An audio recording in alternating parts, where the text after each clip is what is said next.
Yeah, no, namaste. It's a great pleasure and honor to be here. Ajit has put in an enormous amount of work, which I really admire, and happy to see all of you as well. As he mentioned, I come from a family who has been in Ayurvedic manufacturing for many generations. So I'm more on the product side and not a doctor. My father was a very inspiring person, and I remember meeting Vision, but then in Italy in 85, 86, sometime then at a Ayurveda yoga school. And my father was very intent on somebody from the family being able to speak and know the culture in Europe so that, the Europeans who were so interested in Ayurveda, so we can judge, okay, what is the real interest? So, so after that, I went to Germany for studies. I'm a linguist by qualification and started Ayurvedic import of Ayurvedic products because at that point of time, there was a lot of interest for Ayurveda, but nobody was really willing to do business with India. Those days, those were the days of telex. And telefax, telefax. Telex was before telefax. So, that just a short history. Over the years, I have seen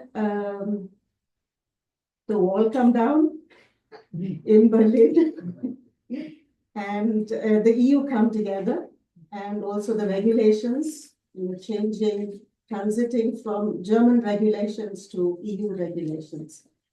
My topic for today is how to demonstrate the safety of Ayurvedic products, medicines, and the science. So it hasn't been easy, but as he mentioned, in Germany, we have formed an umbrella association of all the stakeholders of Ayurveda. So we have the doctors, the therapists, the hospitals, the education people, research, and last but not least, the product importers. So obviously you need, all of us stakeholders to be in contact with one another and make a concerted effort for promoting Ayurveda. I have been in discussion with the embassy, consulate, etc. over the years, the Indian consulate embassy, regarding, what can we do to promote Ayurveda in Germany, in Europe? And my slogan, I am a linguist as well. My slogan to them was to be able to speak to the way to the European market is to be able to speak the same language. I know she also mentioned she could speak to her patients so that they understood her. And that's what I mean when I say you need to speak the same language. If somebody has dry skin and you tell him, here, use this is good for your vata. He needs to trust you to know that vata and dry skin is the same thing. But vata is not the same thing as dry skin. So, you lose a lot in translation. I mean, very often we have a ginger asava, and I used to promote it at trade shows. Everybody knew ginger is good for your digestion. At some point of time, I realized that when you say digestion, they don't understand digestion. The common man understands bowel movements as a digestion. And actually, we're saying that ginger is good for your metabolism, for Agni. Now, Agni again is, an abstract concept. So, which is why I'm very keen that, when you start talking about Ayurveda, you introduce, even in India, in addition to biology, you have the lessons on Panchamahabhuta, so that these concepts that we have, which we have managed to understand through our philosophy and spirituality, that this is also there in the curriculum. It's a very valuable resource of information. Right, now how to demonstrate the safety. Ayurveda is vast, and under Ayurveda you have something as simple as Hingvashta, Churna, but you also have Prihatvat Chintamani Ras. These are two extremely different products. So you can't use one and the same method for demonstrating the safety of both. Similarly, you have your simple Abhyanga or Shirodhara, and you have also Vaman. These are two very different treatment methods. So to demonstrate the safety of an Abhyanga or a Shirodhara, it will be very different than demonstrating the safety of Vaman, which even some Ayurvedic physicians hesitate to practice. So the point is categorization. Where are we getting stuck with speaking the same language? The categorization of the different parts of Ayurveda, be it the products, be it the treatment. So, right, I'll come back to the Umbrella Association. We used a very practical method to demonstrate the safety of, well, not demonstrate, but to establish the safety of Ayurvedic products. Under the Umbrella Association, we formed a group of the importers, and we had to ensure that we would not continuously get attacked by the authorities for safety of the products. So obviously, like in the UK and Germany too, we only import food products. Pingvashtak is a spice mixture. Food supplements such as ashwagandha, some of the bubble preparations, and none of the Rasa Shastra preparations, obviously, it is all herbal. And all single herb tablets as well. Asava and Arishta. So these are products for which there is a known category. They fit into a EU category of regulation. The EU category of regulation has well-defined parameters for establishing their safety, which makes it easy for us. So we formed guidelines. We formed guidelines for these different categories of products. Oils, for example, are body care products, for external application. On the Indian side, the export side, for Ayurveda exports, you did not have any kind of categorization, but now I realize that there is one HSN number for export and import. So all the massage oils have to be exported as hair oil. And then it becomes an HSN code number, which is okay for trade. So on the Indian side also, there needs to be some collaboration. Whatever we are doing here needs to be done in collaboration with the Indians as well. We can't do a single task here. But these are simpler things, low-hanging fruits. We had a discussion on low-hanging fruits. I think external applications and, the Abhyanga, I am convinced that, just offering wellness or health massage, Abhyanga, we propagate one oil massage every morning in your dinnertarium. Nobody manages that. I don't want to ask, I don't want any raised hands, but I think nobody manages that. But if you have somewhere where you can go once a week, once a month, whenever you need it, it will make a big difference.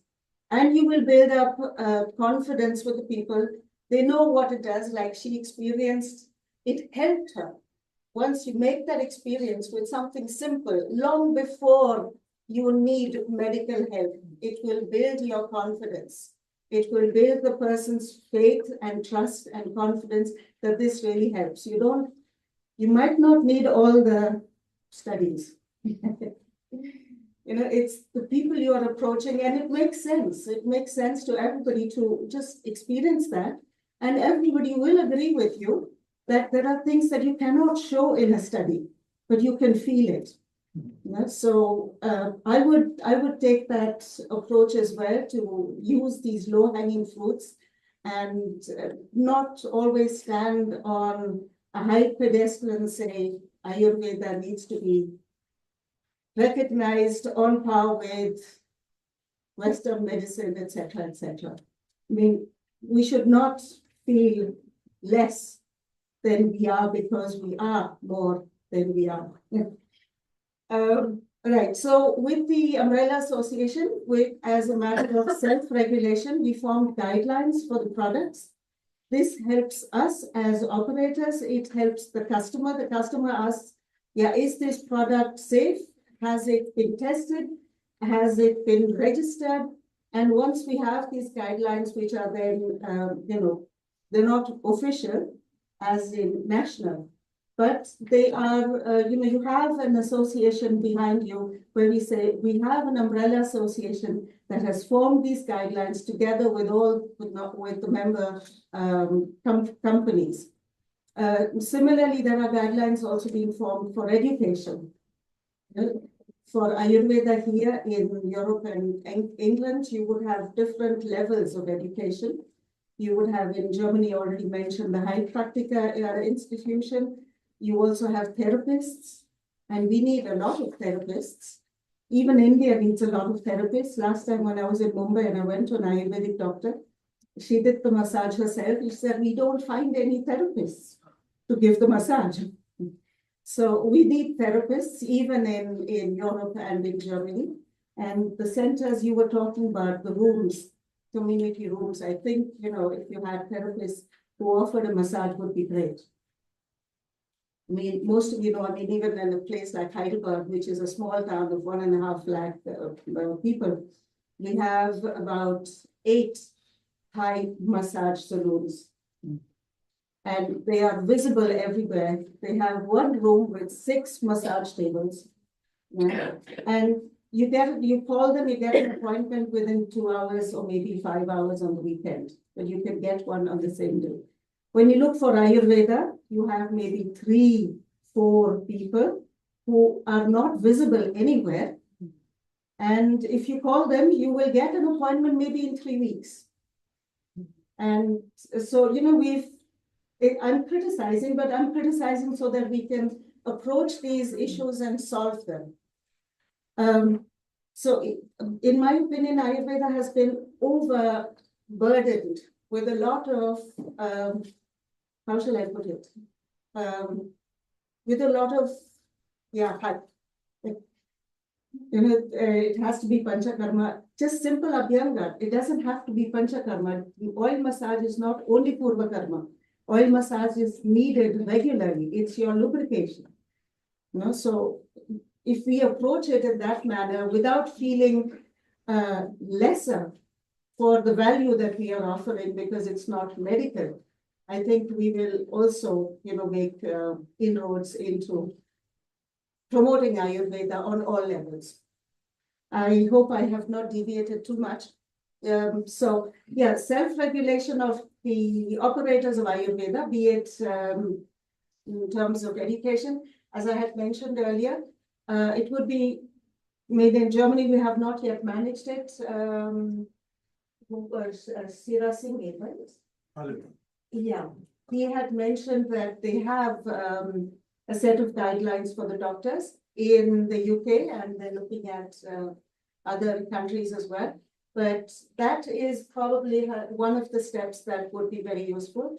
In the Umbrella Association that we have formed, there's a working group for education. They're setting up guidelines. How many hours do you need? What kind of practice? Do you need to go to India and visit a center there to get some experience and some valuable inputs into how is it done in India, et cetera, et cetera, et cetera.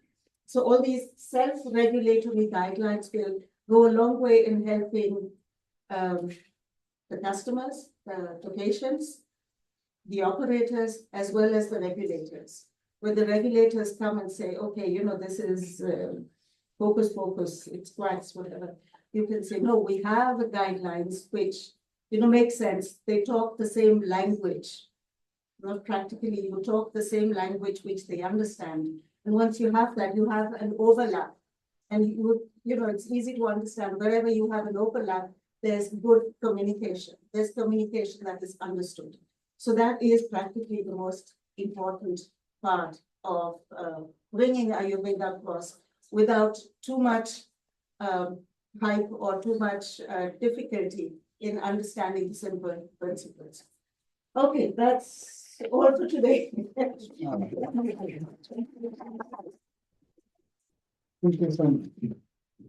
Gayatri is one of those very invaluable babies, when the APTG in the traditional sciences goes to Strasbourg or to Brussels, we do programs also not just here in the UK Parliament, but also in the European Union Parliament.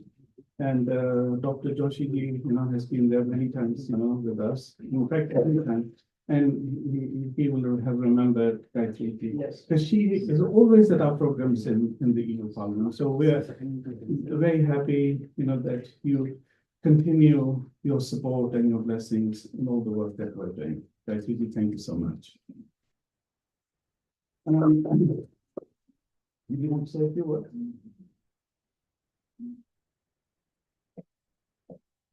So, Dr. Hina, I want to say a few words, regarding our post, the Gurdwara establishment, along with Dr. Mehta. So, do you say a few words first?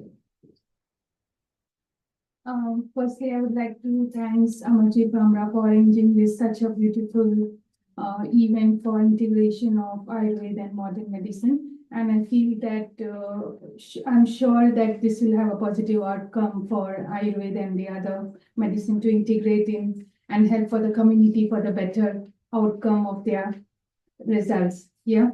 And I would be thankful for the Gurudwara committee, Mandeep Singh especially, to arrange every small things for this conference. I mean, it would have not been possible alone for Bhamra and to do it alone.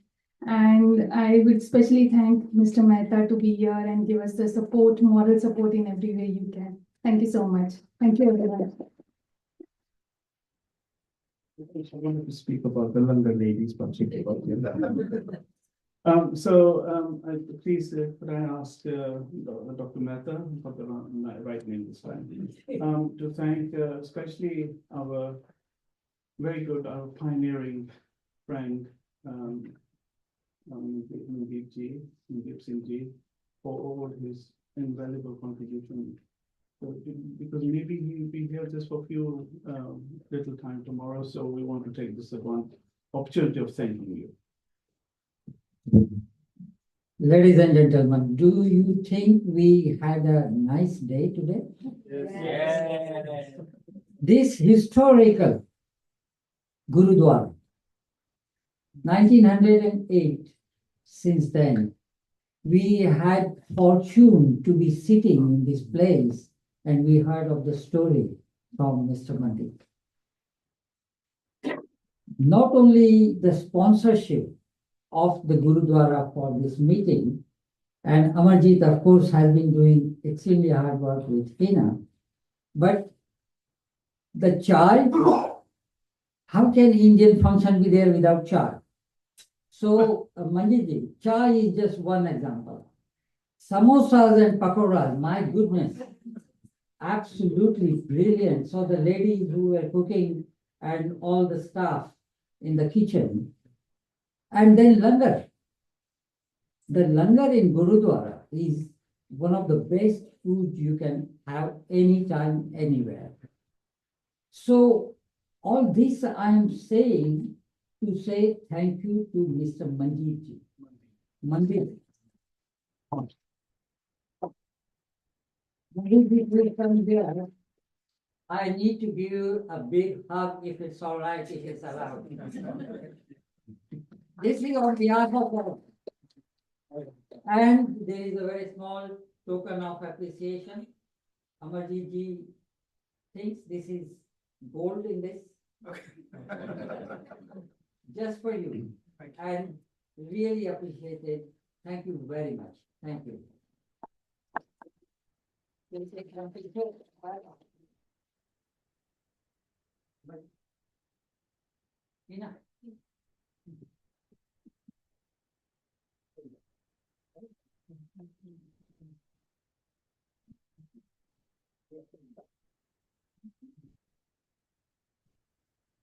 Thank you. Thank you very much.